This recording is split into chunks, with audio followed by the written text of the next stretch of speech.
Em nome do Pai, e do Filho, e do Espírito Santo. Amém. Queridos irmãos e irmãs, sejam muito bem-vindos hoje para o dia de número 265. Estamos meditando o livro de Eclesiastes. No dia de hoje, um dia bem breve, capítulos 4, 5 e 6. Pai nosso que estais nos céus, santificado seja o vosso nome. Venha a nós o vosso reino, seja feita a vossa vontade, assim na terra como no céu. O pão nosso de cada dia nos dai hoje. Perdoai-nos as nossas ofensas, assim como nós perdoamos a quem nos tem ofendido. E não nos deixeis cair em tentação, mas livrai-nos do mal. Amém. Ave Maria, cheia de graça, o Senhor é convosco. Bendita sois vós entre as mulheres, e bendito é o fruto do vosso ventre, Jesus. Santa Maria, Mãe de Deus, rogai por nós, pecadores, agora e na hora de nossa morte. Amém.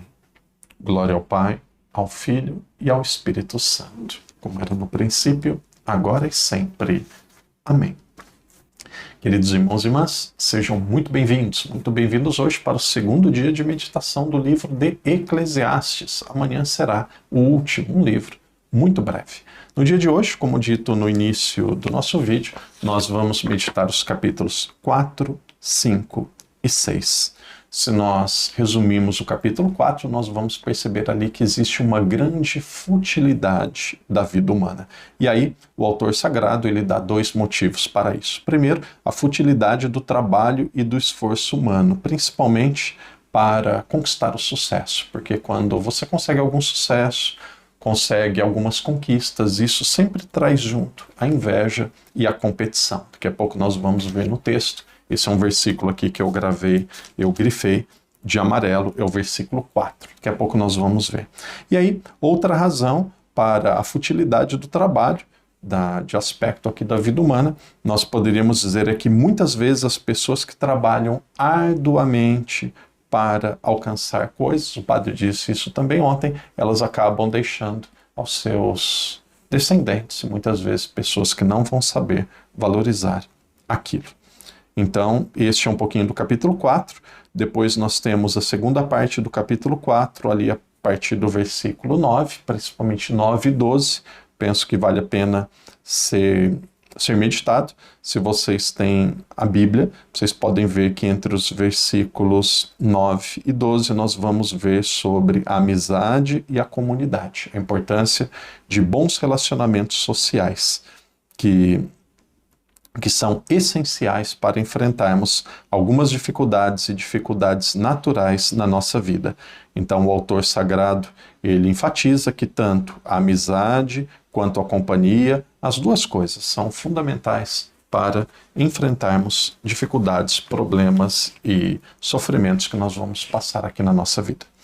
O capítulo 4 diz assim: observo também que todo trabalho e todo êxito se realiza porque há uma competição entre companheiros. Isso também é vaidade e corre atrás do vento. Então, olha o que o texto diz. Eu meditei bastante sobre isso.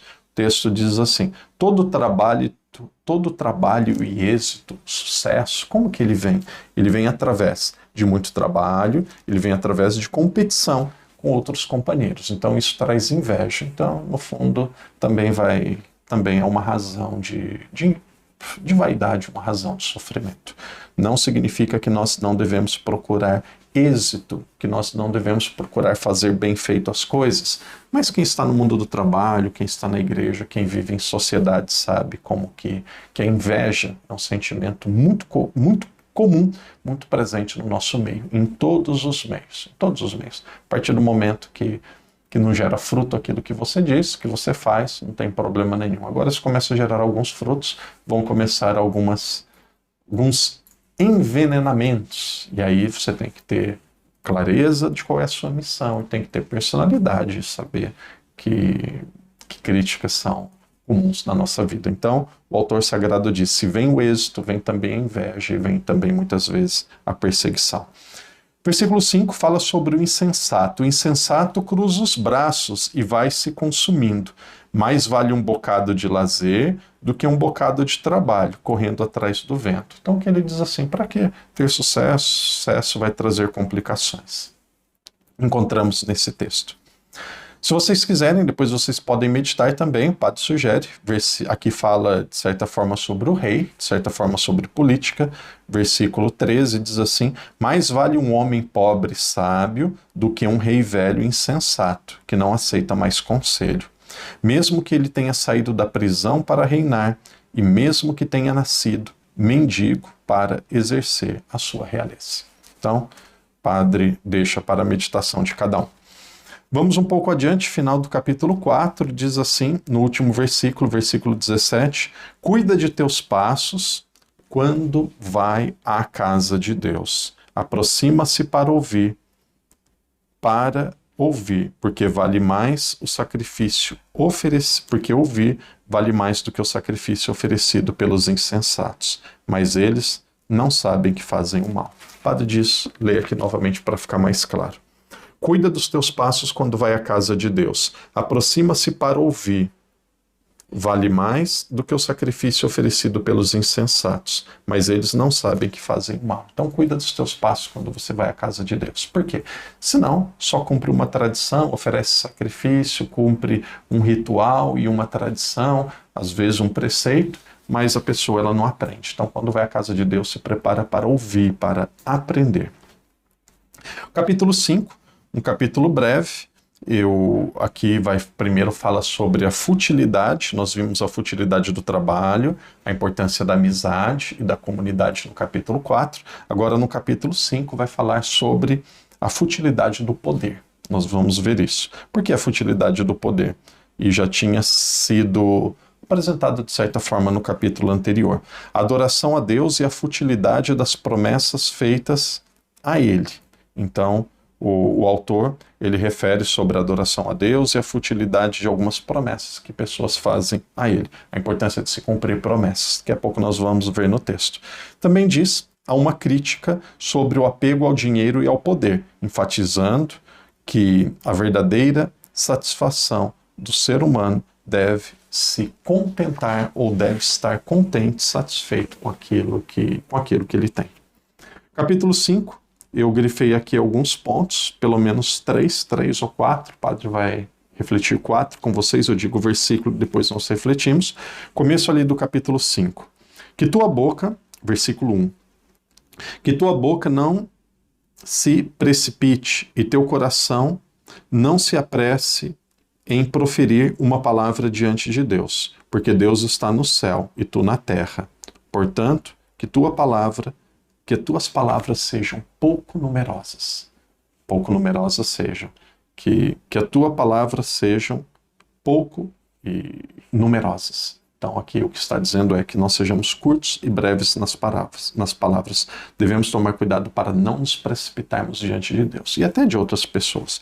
Aqui é um dos sinais de sabedoria. Uma pessoa que tem palavras de qualidade, palavras que ela não vai se arrepender por aquilo que ela fala. Vamos aí para o versículo 3. Se fazes uma promessa a Deus e não podes cumpri-la, porque se fazes uma promessa a Deus, não tardes em cumpri-la, porque Deus não gosta de insensatos. Cumpre o que prometeste. Mais vale não fazer uma promessa do que fazê-la e não cumprir. Padre, eu fiz uma promessa e não posso cumprir. Procura um padre, pede perdão e uma confissão, e aí você pedindo perdão, o padre vai saber fazer o discernimento, naturalmente, se não tem nada de sacramento, nada que envolve a vida de outra pessoa, você está livre daquela promessa. Mas o texto diz, toma muito cuidado para prometer. E se você promete algo para Deus, cumpre. Se você tem dúvida, é melhor não prometer. Versículo 9.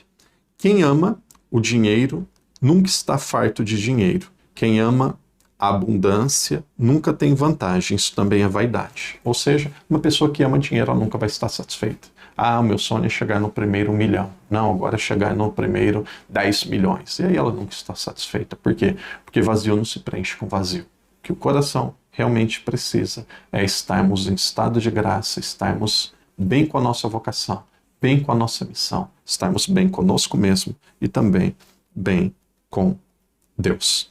E aí, vamos para o capítulo 6. O capítulo 6 ele é muito breve, vai alguns versículos, capítulo 6, eu estou conferindo aqui na minha Bíblia, tem apenas 12 versículos, ele é muito breve, e se nós fôssemos dar um título a esse capítulo 6, na Bíblia de Jerusalém não tem título, eu penso que poderia ser colocado como título As Injustiças do Mundo, ou A Injustiça do Mundo. Então o autor ele lamenta que existe um fato, que muitas vezes a pessoa ela não consegue desfrutar do seu trabalho, daquilo que ela conquistou. Quantas pessoas que trabalham, que lutam, elas não conseguem desfrutar.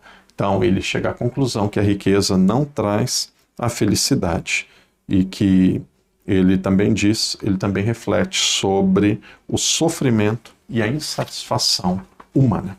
Então, um capítulo muito breve, sugiro que nós leiamos ali no começo do capítulo 6, versículos 1, 2 e 3. Há um outro mal que observo debaixo do sol e que é grave para o homem.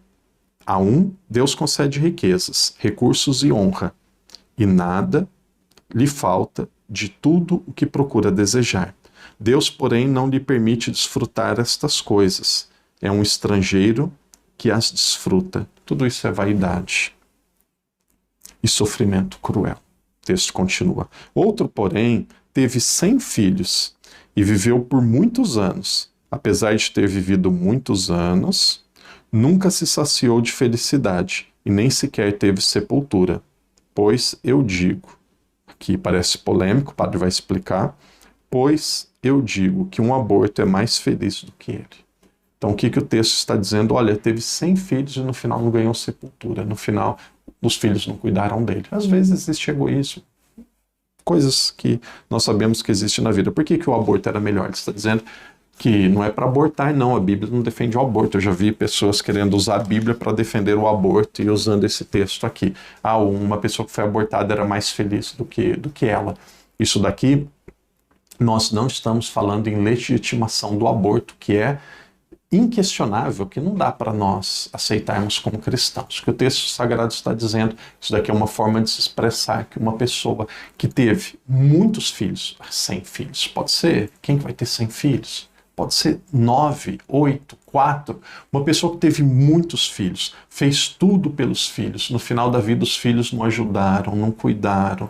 Os filhos não tiveram amor. Os filhos, até de certa forma, humilharam um pai, uma mãe. O sofrimento é tão grande, tão grande, tão grande, que a pessoa é como se ela dissesse, seria melhor que eu tivesse morrido, que eu não tivesse nem existido. Então é isso que o texto está dizendo. Irmão e irmã, amanhã nós vamos para a segunda parte do livro de Eclesiastes. Nós vamos meditar dos capítulos 7 até o capítulo 12. Boa meditação, boa leitura. Se prepare, porque nós estamos nos aproximando do Novo Testamento. Que Deus te abençoe, que Deus te proteja.